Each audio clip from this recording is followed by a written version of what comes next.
Ang message po natin ngayon ay may kinalaman about prayer. Ayan. Alam niyo po, bilang isang mananampalataya, isang Kristiyano, isang believer, isang anak ng Diyos,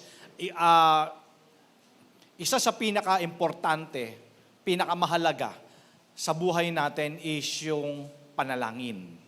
Amen. Alam niyo po ba yung natapos, actually hindi pa tapos naglaylo lang, yung pandemic, even yung mga recent na mga typhoons, ayan, nagkakaroon na naman ng mga pag-aalboruto yung mga bulkan. Alam niyo po ba, every time na nagkakaroon yan, according sa mga surveys, yan especially yung panahon na maraming tao ang nagpe-pray.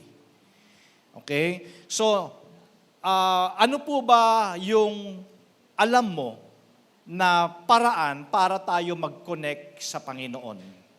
Siyempre, prayer. Amen? So, ang question is, marunong ba tayong mag-pray? Importante po, di ba? You know why? Kasi alam niyo po, we get everything that we need. Siyempre, by faith and by prayer. So, importante po ang panalangin sa buhay ng isang mananampalataya. Pero kasi, hindi kasi basta panalangin. Okay? So ngayon po, marahil siguro matagal ka na nagpe-pray at matagal ka ng Kristiyano, tuturo ko sa inyo, hindi ko naman sinasabi na ako po ay expert in prayer. Pero alam ko kung paano yung effective prayer. Okay? So, importante po ba ang prayer sa buhay natin? Importante yun. Kasi, umaasa ka Umaasa ka sa Panginoon and we get everything what we need sa ating faith at saka sa ating prayer. So, ang title po ng message natin today is Our Father in Heaven.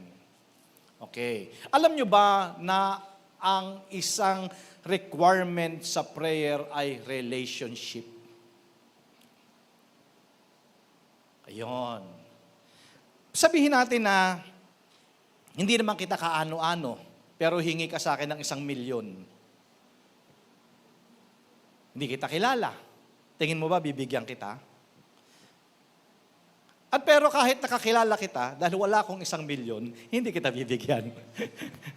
Joke lang po yun. Now, binibigyan ko lang kayo ng example. Kasi alam mo ba, na marahil siguro bago sa'yo to, pero ang prayer, isa sa requirement niya is relationship. Okay? Now, again, another question is, bakit ka ba nagpe-pray? Di ba? Tanungin mo nga katabi mo, bakit ka nga ba nagpe-pray? Why pray? Why pray? Natanong mo na ba sa sarili mo, bakit nga ba ako nagpe-pray? Para saan? Alam niyo po, ako personally, I love it when God answers prayers. Di ba? Excuse me.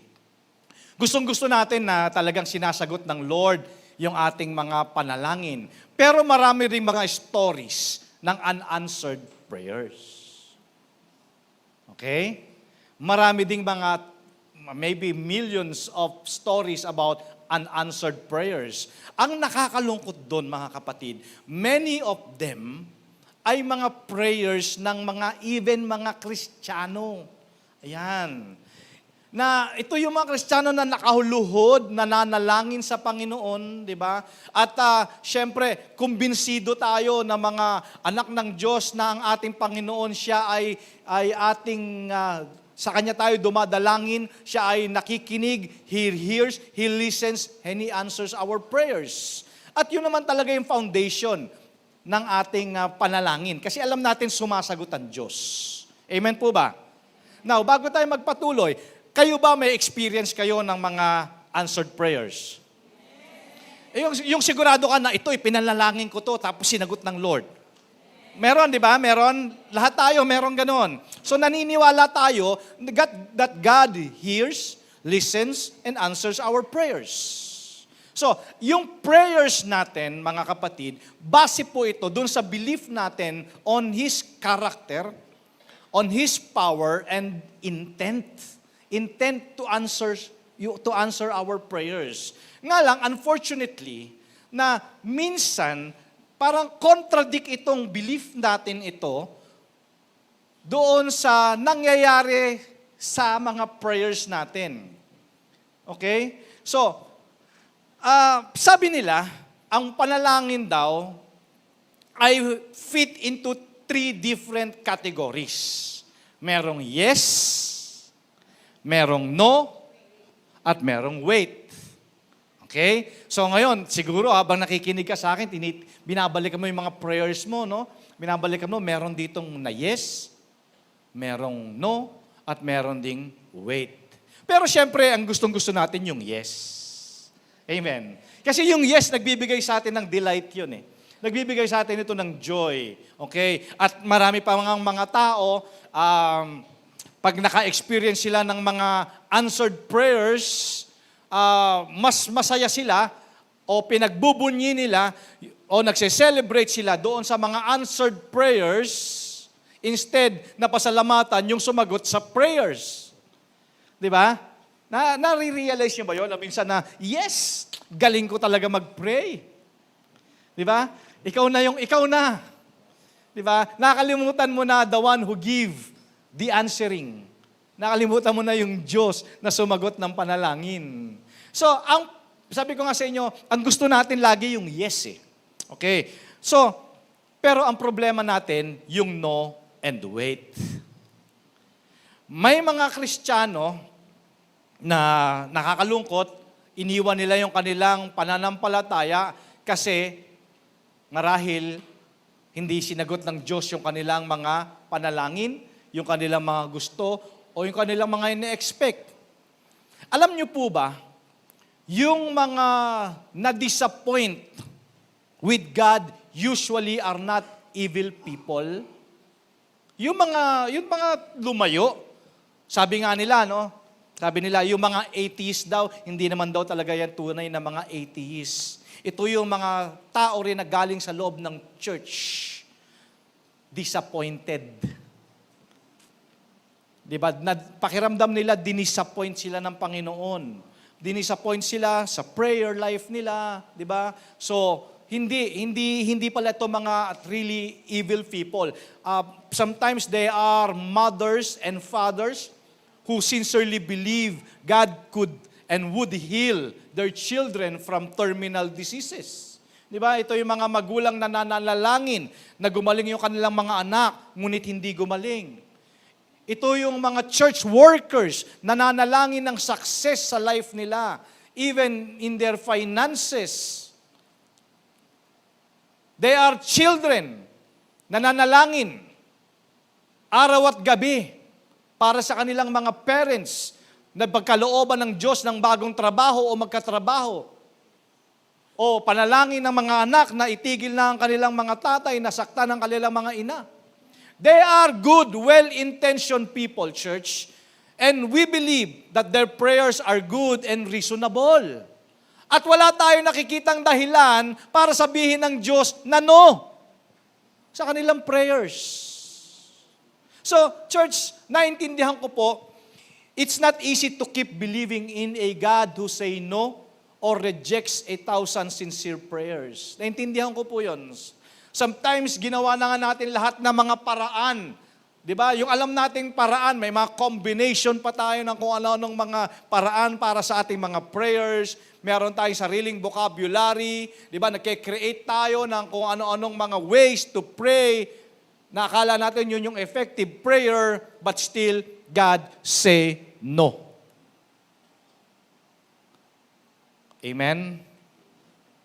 So, well, at least, meron din namang mga tao to comfort us, knowing na hindi naman tayo nag-iisa. Even if you read your Bible, there are also people in the Bible, great characters of Bible, na kung saan God has His own reason and why God says no sa kanilang prayers. Nandyan si Job, nandyan si David, even Paul. Di ba?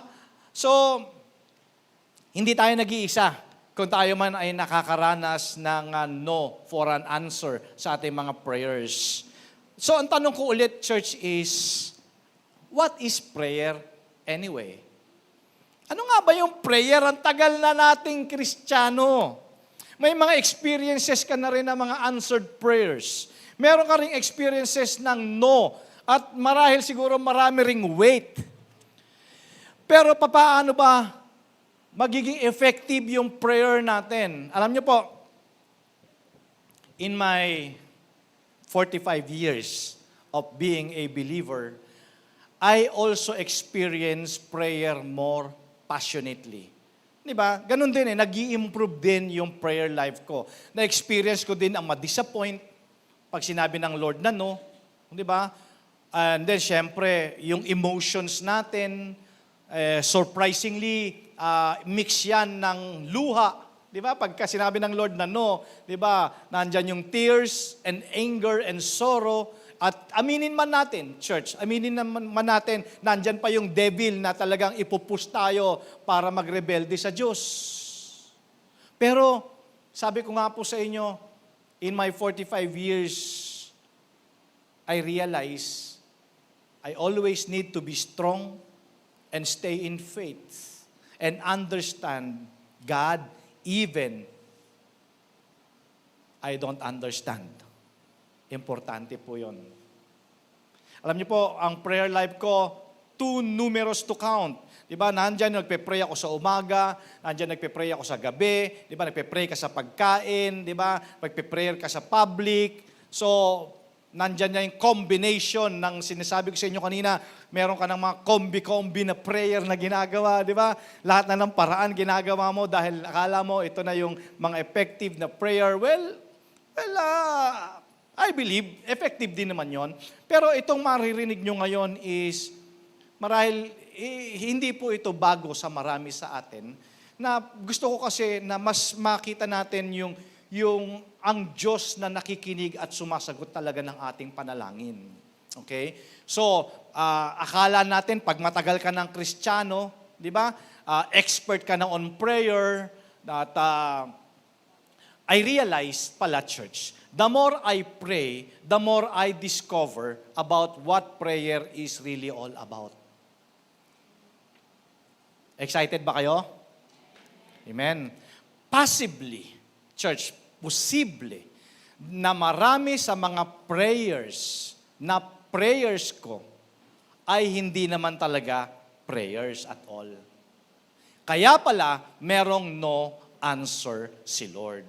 When God didn't answer as I expected, so ano nga ba talaga ang problema sa prayer ko? Okay. Therefore, no is not no when prayer is not a prayer at all. Hindi pala siya no talaga. Ang totoo, hindi naman talaga panalangin yung ginawa natin. So my personal experience says that God may not have said no to my prayers, kadalasan na iniisip ko, He may have said no or nothing because He heard nothing. Wala naman pala talaga siyang narinig. Hindi dahil sa bingi ang Diyos, hindi dahil sa ignorante ang Diyos, but our prayers are really not prayers at all. Wala naman palang narinig si Lord. Kadalasan, yung prayers natin, parang kinakausap lang natin yung sarili natin. Meron pa nga joke, di ba, na yung subukin mong kayurin yung kisame mo, baka hanggang kisame mo lang umabot yung prayers. Hindi pala siya umabot sa puso ng Diyos. So what is prayer anyway? Alam mo, pag tinignan mo sa dictionary, hindi nakakatulong masyado ang dictionary about the definition of prayer. Because you know what, church? Prayer is more than asking. Although most prayers ask God for something. Yun pala yun. Kasi kadalasan iisip natin pag prayer, hingi ka lang ng hingi. Di ba? Kaya yung Panginoon, pahingi noon. Amen? Yun pala, ang definition talaga ng prayer is, love and prayer are both defined better by experience than by words. Di ba? Pag tiningnan mo sa dictionary, okay, define love. Sabi ni dictionary yun. Pero ang love pala, mas na-define mo yan by experience. Lord, I pray na makuha po namin itong sinasabi ko. Kasi alam mo, ito yung actually pundasyon ito ng prayer life. Bago yung mga combination na ginagawa natin about prayers. This is important. Ang prayer pala ay defined better by experience din. Hindi lang sa words. Kasi ang problema ng tao, ayan na, pag umupo na yan, Lord, pengin ng ganito, pengin ng ganito, sana tumama ako sa loto, Lord, ganito, Lord. Tama? So my own best definition, prayer is communion with God. Ibig sabihin, prayer is an invitation for intimacy with God. Yun pala yun. In-express natin yung close and personal relationship natin kay Lord. So communion is more than communication. Communion is fellowship. Communion is love. Communion is intimacy. Yun pala yun. Yun pala yung prayer. Hindi lang yung basta words lang. Naisipan mo lang, Lord, pengin naman akong sasakyan, pengin bahay. Pengin ganito. Di ba? So communion is more than communication. Although communication with God is the basis for all prayers. I'll give you one example. Yung answering machine, yung voicemail, communication yun. Pero walang expression ng love yun. Walang relationship yun. Amen? Voicemail, fax machine. May communication ka, di ba? Nagpasa sa'yo ng message, nag-submit ka ng message, sumagot ka ng message sa fax machine, sa voicemail, pero walang relationship yun. Amen? Nagigets nyo? So, paulit-ulit tayo, repeated communication with other people, maaring by voicemail, o minsan nga by text, di ba? Sa text nga, kadalasan, nami-misinterpret ka pa pag all caps. Tama. Meron minsan nag-message sa amin, magang-maga, pagbukas namin ng cellphone, ito talagang asawa ko. Kala namin, pass away. Yung pala, pass away. Get nyo, di ba? Yung all caps na, pass away. Kala namin, pass away. So, church, walang feelings, no? Pag voicemail, fax machine, may communication, pero walang feelings. Communion means communications that includes direct, close relationship with feelings. Walang pinagkaiba po yan dun sa magnanay. Di ba? Wordless yun. Pero yung nanay nagpapa-breastfeed, di ba? Nakikita mo yung close relationship na yun. Yung bond between two close friends or close friends. Conversation between a man and a woman deeply in love. Yun po yung sinasabi nating communion. Meron siyang feelings. May fellowship. May intimacy. So prayer is an invitation for intimacy with God. Hindi lang siya laging by words. Kasi bukang bibig mo lang pala yun. Tapos nag-selfies pa yung prayer, di ba? Parang sa atin, lahat na lang, ginagawa natin si Lord na genie. Akala natin meron tayong 3 requests. Di ba? Akala natin ganun yung prayer natin eh. So prayer is communion with God that expresses a relationship between God and the person who prays. Ito yung love expression ng prayer, church. Hindi, di ba sabi natin, kasi ang prayer hindi kinakabisayan. Di ba, dali kakabisahin ko, ano ba yung prayer ko? Kabisahin ko. Hindi naman to pagandahan ng words kasi it's between you and the Lord. Nag-uusap kayo, heart to heart, puso. Amen? So, the love relationship is first. Minsan nga, nagtatanong tayo, bakit hindi sinasagot ng Lord yung mga prayers natin? Pero ang tanong, are we communicating within that love? Diba? Para bang tinitingnan na lang ba natin si Lord na para siyang, alam mo yung nga, genie, na lahat ng request natin, ipagkakaloob niya. Diba? Parang walang love, para bang entitled tayo, akin na yan, pengin yan, akin na yan. Diba? So the love relationship is first. Christians are people related to God through Jesus Christ. Tingnan nyo, saan nagsimula yung relationship? Yung salvation natin, di ba, through prayer of faith. You remember? Yung mga umakyat dito sa taas, sa altar call, o even ikaw, di ba, yung salvation mo through prayer of faith, and we maintain that relationship through prayer. So we draw close to God as we share with Him the secrets of our hearts. Church, ito yung sinasabi natin. You can come to God boldly with confidence in prayer. Pwede kang umiyak kay Lord. Diba? Paano kang iiyak kung kinabisa mo yung prayer mo? Tama ba? Tapikin mo yung katabi mo. Sabihin mo, ramdam ka ni Lord. Amen? Do you believe? Ramdam ka ni Lord? Hebrews chapter 4 verse 15. Ang sabi ng book of Hebrews 4:15, He is touched by the feelings of our infirmities. Alam ng Lord yung nararamdaman mo. Hindi kaila sa Panginoon kung ano ang kalagayan mo. Amen? That's why you can come to Him through that prayer expression of love. Church, kaya pala merong mga dahil hindi naman talaga narinig ng Lord yung prayer. Communion with God is intimate connectedness.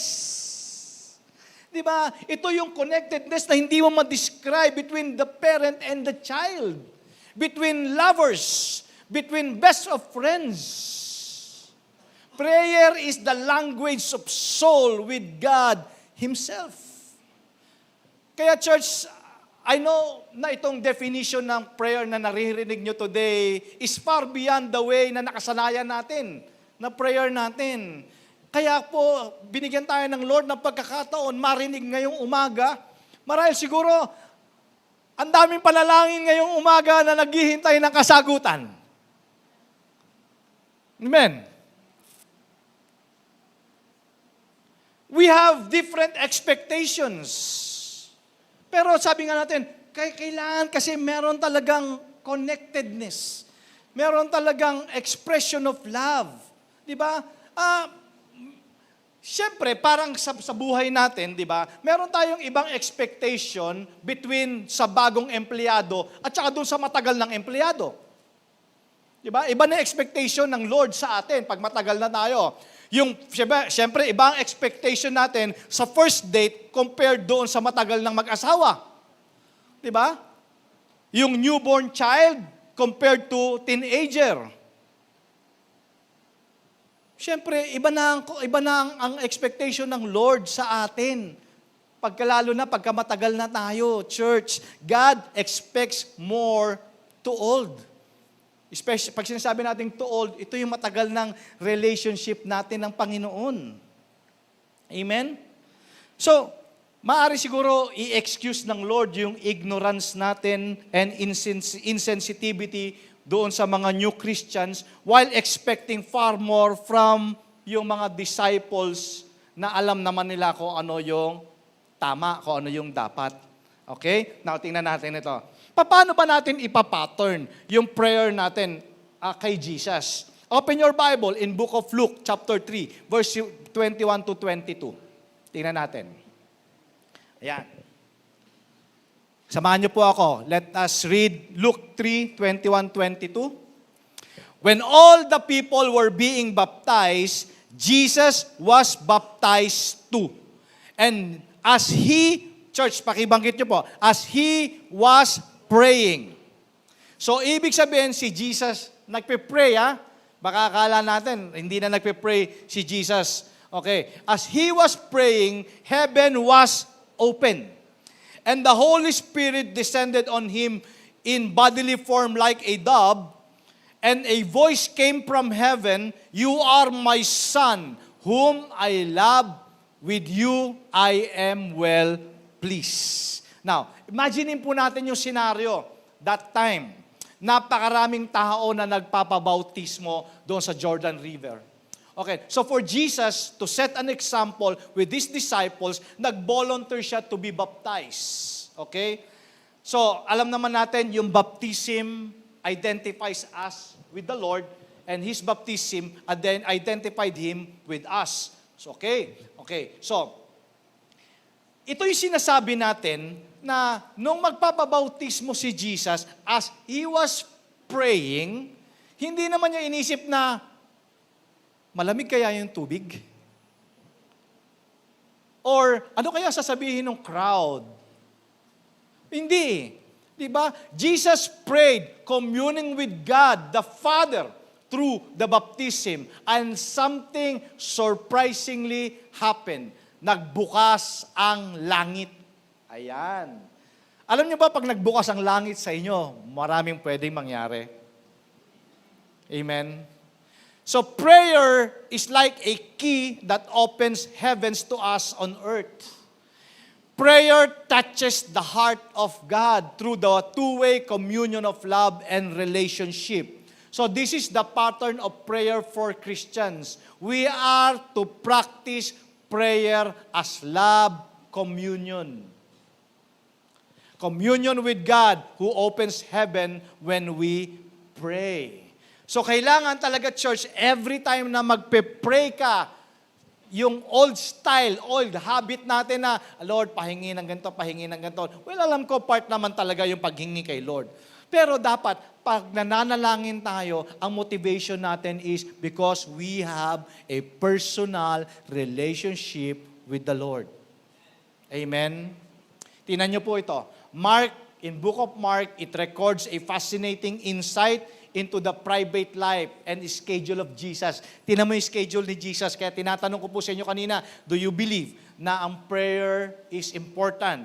And you said yes. Okay, so tingnan nyo dito, maagang gumigising si Jesus. Okay, sa umaga, before sunrise, in order for him to pray alone. In Book of Mark chapter 1 verse 35, sabi dito, very early in the morning, while it was still dark, Jesus got up, left the house, and went off to a solitary place where he prayed. So, importante po, sino ka man, ano ka man, importante ang panalangin sa atin. Amen? Minsan, pagod na tayo. Well, syempre, I admit, alam niyo po, as a pastor, after na mag-preach, physically exhausted ka. Ganon din yung mga workers natin dito sa church. Physically po, exhausted yan lahat after ng service. Gusto niyan talaga magkaroon ng, ano tawag dito, ng siesta mamaya. Gusto niyan mag-siesta. Gusto niyan mag-power nap na tinatawag. Because Jesus was as human as we are. Kailangan din ng rest, di ba? Pero, alam naman natin, mas exhausted marahil si Jesus sa atin. Pero very early in the morning, He prays. Alam ko mahirap, especially pag Sunday morning. Sunday morning, di ba, ito yung pinakamahirap na tumayo daw sa lahat ng araw ng linggo.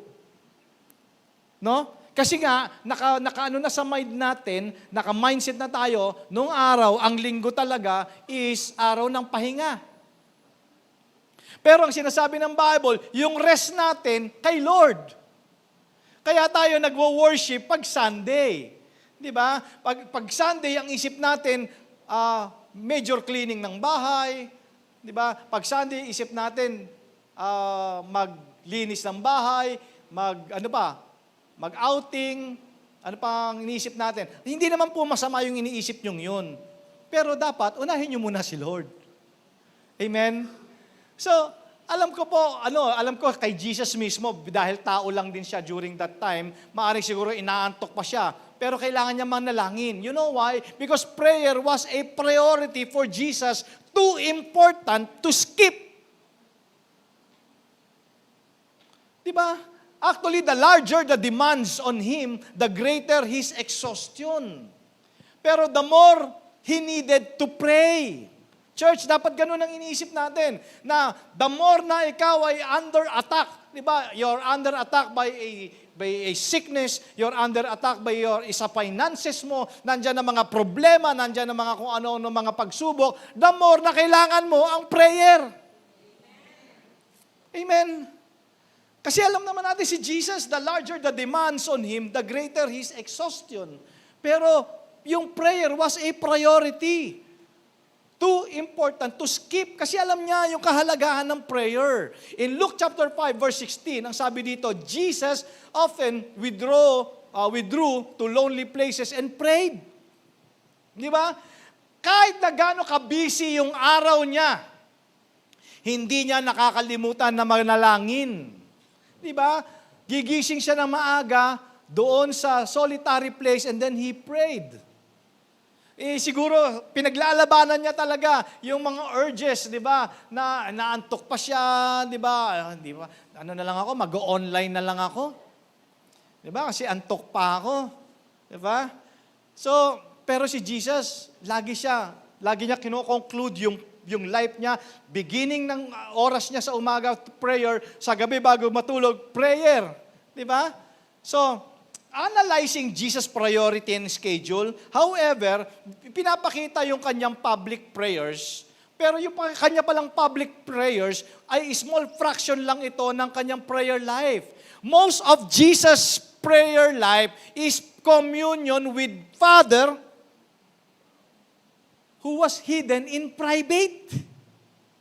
Kaya pala sabi sa Matthew chapter 6 verse 6, but when you pray, go into your room.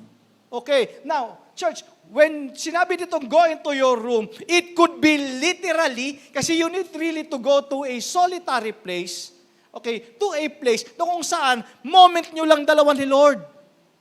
Amen? Gets nyo? Pero spiritually, ito yung sinasabi rin na yung intimate fellowship mo kay Lord, yung moment mo kay Lord. Go into your room, close the door and pray to your Father who is unseen. Then your Father who sees what is done in secret will reward you in public.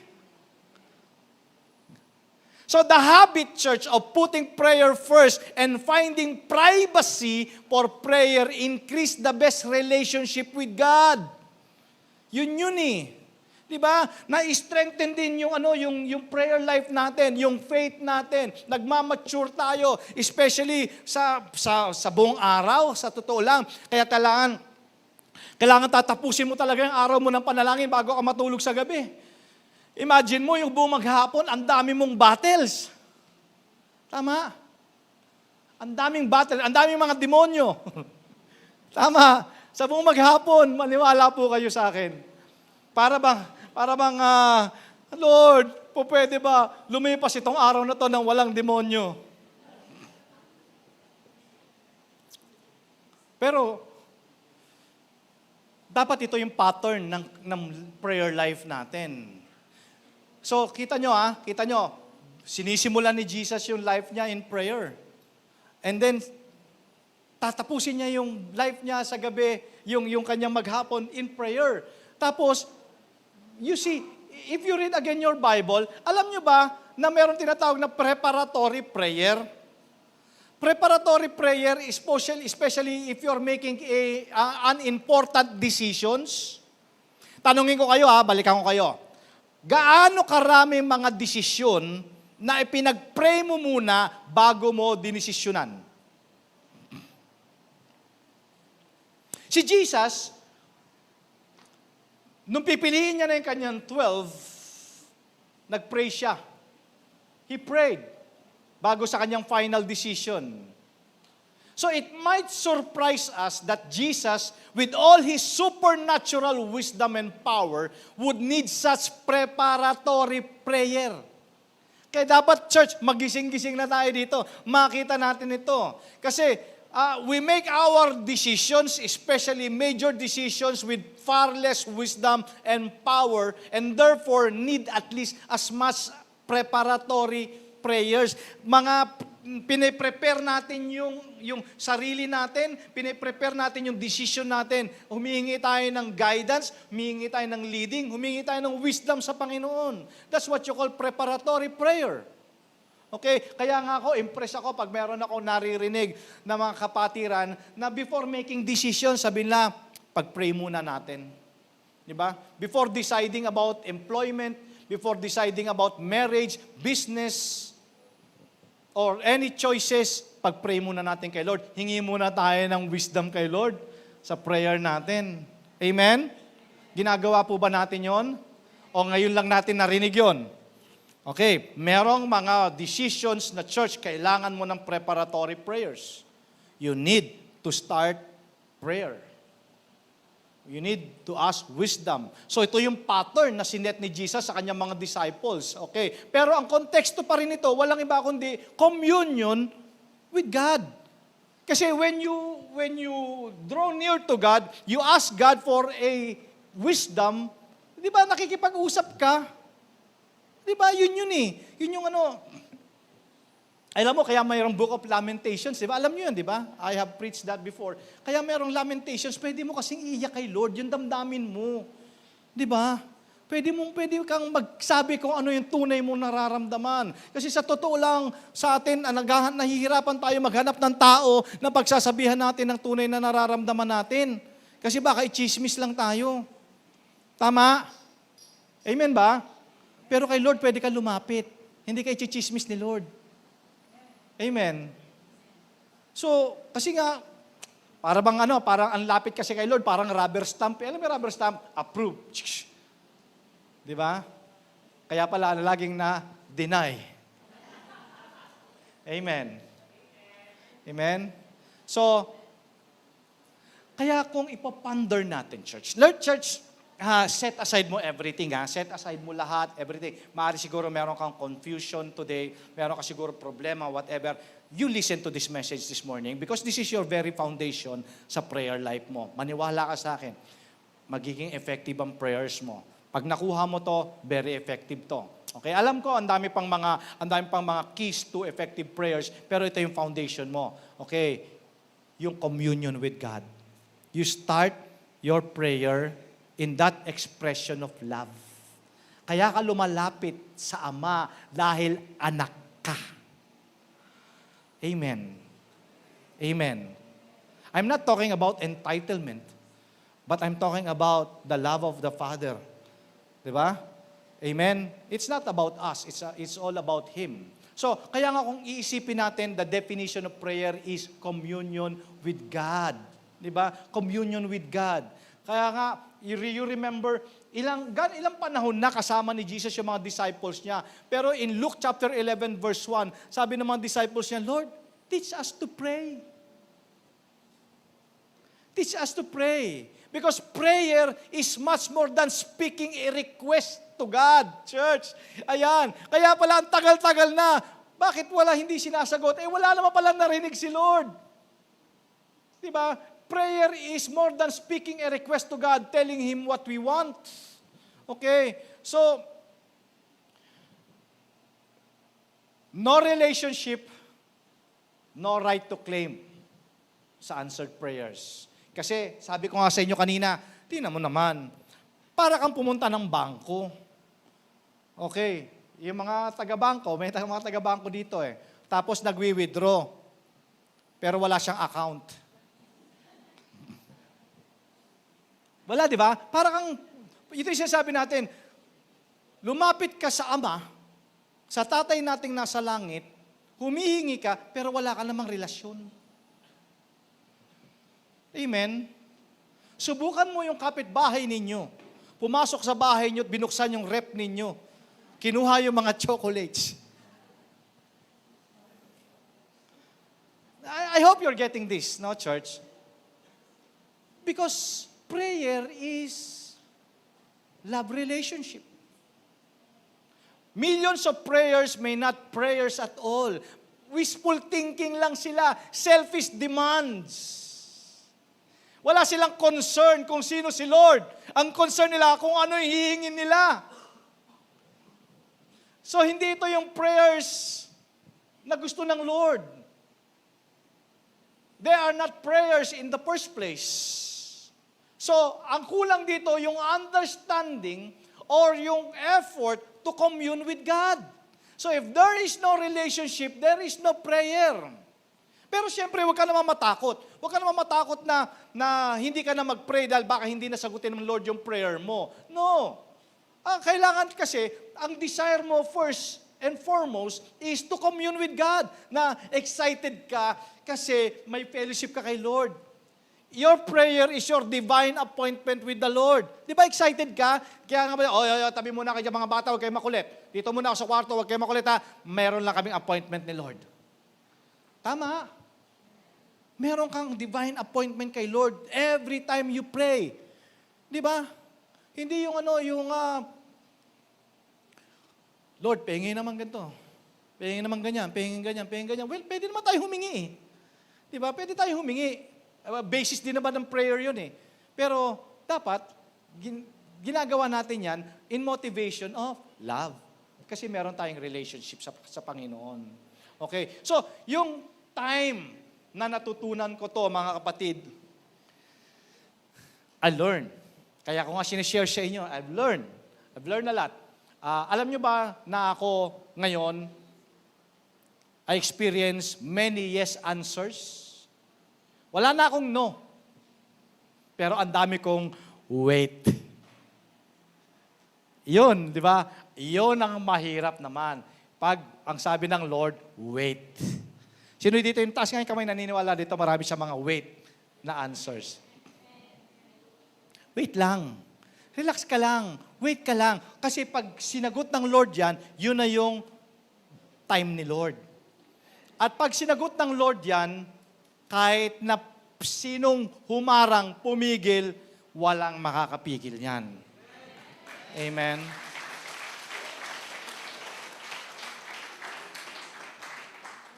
Kasi all things work together for good to those who love the Lord. Yung wait answer, ano lang yun eh, sandali lang anak, alam ko kailangan. Lord, di kailangan ko na eh. Hindi, sandali na lang. Kasi alam mo ba, na habang ikaw ay nagwi-wait, nade-develop yung relationship mo kay Lord. Gets nyo? Merong isang story. Okay. Malapit na tayo matapos, huwag kayo mag-alala. Meron daw isang story, isang sundalo. Okay. Bukas, meron silang battle. Meron silang gera na pupuntahan bukas. Okay, so itong sundalo na to ngayon, nahuli siya ng kanyang officer nandoon sa may gubat. Pinagdududahan siya ngayon na siya ay spy. Siya ay spy. Kasi bukas, gera eh. Okay? So, ngayon, hinuli siya, dinala siya doon sa commanding officer. Sabi, ito nahuli ho namin nandun sa gubat. Nag-iisa. Okay. Sabi ng commanding officer, anong ginagawa mo doon sa gubat? Spy ka, no? Hindi po, nagpe-pray po ako. Sabi niya ngayon, napaka-weak ng excuse mo. Anong nagpe-pray? Sige nga, iparinig mo sa amin yung prayer mo. So nag-pray siya, Lord. Sabi niya, salamat po sa ganito, thank you dahil ikaw ang aming amang nasa langit. Diba? Ako ang iyong anak, alam ko hindi ka magpapabaya. Yung mga prayers na gano'n, diba? Alam ko na pag-iingatan mo ako. Bukas po meron akong battle, that's preparatory prayer. Tama. Meron kaming battle na gagawin at kiniklaim namin Panginoon na kami po ay victorious dito sa battle na to. So narinig ng commanding officer yun. Sabi niya, tanggalan ng posas yan. Tumayo dyan. Alam niyo ba na itong sundalo na to ang pinakahanda sa inyong lahat? Di ba? Siya ang pinakahanda sa inyong lahat. At hindi lang siya pinakamahanda sa battle, siya din ang pinakahanda sa inyong mamatay.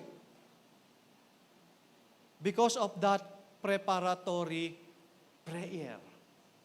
Church, ano kaya kung ang sagot ng Lord ay no? Pero mas importante ito minsan kesa sa yes. Kasi yung sagot pala ng Lord na no, tayo ay magmamature. Alam mo ba kaya mo narinig tong message na ito ngayong umaga? Because you have so many no answers. At dahil dyan sa no answers na yan, nagmamature ka. Naiintindihan mo kung ano pala ang magandang plano ng Panginoon. Kaya pala, hindi rin pala ibinigay ng Lord sa'yo yung hinihiling mo kasi makakasama sa'yo yun. Amen? Makakasama sa'yo. Alam ng Lord kung ano yung makakabuti sa atin. Alam niya kung paano tayo mag-i-improve sa ating relationship. All things work together for good to those who love the Lord and called according to His purpose. So everything about prayer is based on relationship. Without a relationship with God, you are just talking to yourself. Para ka lang kinakausap yung sarili mo. Relationship is requirement to prayer. Meron po ba tayong natututunan? Relationship is requirement to prayer. When Jesus asked by His disciples to teach them to pray, di ba? Ang sabi ng mga disciples niya, Lord, turuan mo naman kami mag-pray. Okay, church, dito malapit na tayo matapos. Turuan mo kami mag-pray. Pero yung first word ni Jesus, anong sabi niya? Our Father. So that means relationship. Open your Bible. Matthew chapter 6, 5:13. 5 to 13. And when you pray,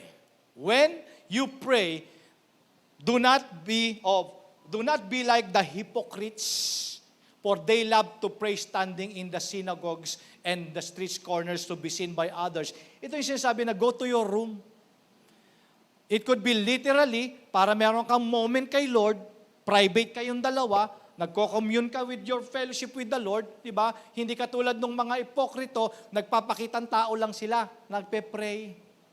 Hindi ganun ang prayer, sabi ng Lord. Kailangan, hindi pakitang tao ang prayer. Di ba? Amen. Gets nyo? Okay, sabi dito, pray standing in the synagogues and the street corners to be seen by others. Truly, I tell you, they have received their reward in full. Anong reward nila nakuha? Well, pinuri sila ng tao. Di ba? And then in verse 6, but when you pray, go into your room, close the door, and pray to your Father who is unseen. Then your Father who sees what is done in secret will reward you. And when you pray, do not keep on babbling like pagans. Ito yung sinasabi natin, church, puso. Pag lumapit ka with communion with God, nag-pray ka, you can talk to God. Diba? Hindi mo kailangan kabisahin yung mga prayers mo. You can talk to God directly. Sabihin mo yung desire mo, sabihin mo yung nararamdaman mo, iiyak mo kay Lord kung kailangan. Diba? For they think they will be heard because of their many words. Do not be like them, for your Father knows what you need before you ask Him. Oh, Pastor, alam na pala ng Lord yung hinihingi ko bago ko pa sabihin eh. Bakit pa ako hihingi? Kasi nga, gusto ng Lord na manggaling sa bibig mo at gusto ng Lord na makapellowship ka. Amen? And then, this is how you should pray. Our Father in heaven, hallowed be your name, your kingdom come, your will be done on earth as it is in heaven. So, syempre, pag lumapit tayo sa Ama, Lord, Ama naming Diyos na makapangyarihan sa lahat, i-acknowledge mo muna siya. Di ba? So now, gano'ng karaming prayer yung ginawa nating prayer na hindi man lang tayo nag-Our Father. Ibig sabihin, hindi man lang yung ang bungad mo kagad, pahingi naman po ako ng ano. Di ba? Lord, bigyan mo naman ako ng sign. 2 number lang. Ay, ito ha, huwag kayong humihingi lagi ng sign. Kasi si devil nagbibigay din ng sign. Amen. Lord, jackpot sa next week. Tingin ng 2 combination. Dito sabi dito, this is how you pray. Our Father, inacknowledge mo muna yung ating amang nasa langit. At kung sino ba ang ating amang nasa langit? Di ba? And then, sabi dito, give us today our daily bread. Now, you may wonder why, bakit give us today? Hindi sinabi dito na, Lord, bigyan mo na kami ng pang 1 month na supply. Di ba? Hindi, no? Bakit daily bread? Kasi gusto ng Lord, araw-araw ka fellowship ka niya. Kung hingi ka ng monthly supply, abay, 1 monthly na lang kayo magkikita. Yung iba, selfish pa, yearly. Lord, bigay mo na yung supply namin pang isang buong taon. Di ka na magpe-pray. Pero dito, give us today our daily bread. Kasi gusto ng Lord, everyday tayo nagdidepende sa Kanya. Amen. And syempre, forgive us our debts as we also forgiven our debtors. Alam mo, minsan naiisip natin yung mga taong nakakasakit sa atin. Pero naisip din ba natin na tayo nakakasakit din? Hello, church. Ito lang, request lang. Pakitapik mo yung katabi mo, sabi mo, naisip mo rin ba na ikaw nakakasakit din?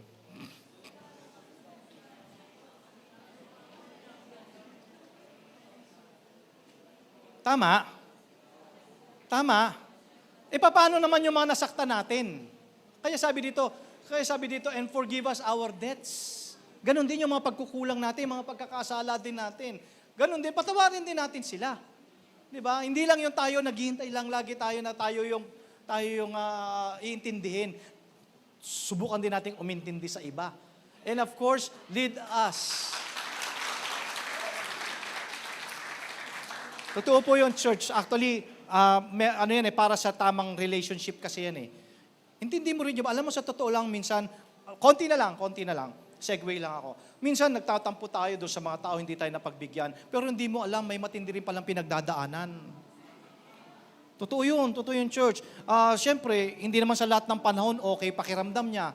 Diba, minsan, hindi ka lang nabate, nakasimangot, yung pala, masama pakiramdam. Hindi ka na beso-beso, nagtampo ka na. Huwag ganun. Intindihin mo. Try to put yourself on the shoes of others.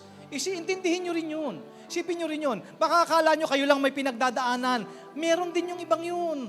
Magaling lang magdala. Amen? Isipin nyo din. Ganun din. Huwag lang yung sarili ninyo iisip. Di ba sabi rin ng Bible, di ba? Huwag lang yung sarili natin yung lagi nating iniisip. Kasi hindi tayo nabubuhay para sa sarili lang natin. Amen? Isipin din natin yung damdami din ng ibang tao. Ganun yun. Huwag tayong selfish. Amen? And lead us not into temptation, but deliver us from evil one. Church, ito yung gusto kong i-highlight dito eh. Lord, teach us to pray. Ang sabi ni Jesus, this is how you pray, Our Father in heaven. Meron po tayong tatay, ama na nasa langit. Alam niya yung pangangailangan mo. Alam niya lahat ng pangangailangan natin. Pero, namimiss ka niya, ka-fellowship. Church, go into your room. Ibig sabihin, inihintay ka ng Lord na i-open mo yung relationship na yun. Ang sarap kaya. Nasubukan mo na yung ganon. Nasubukan mo na yung nakikipag-usap ka kay Lord. Maya-maya, lumuluha ka na kasi nagsusumbong ka. Amen? Ang sarap nun. Sarap nung feelings na yun. And that is prayer is all about. Kaya pala merong no, kasi wala naman talaga narinig si Lord. Simulan mo ang prayer into that kind of relationship.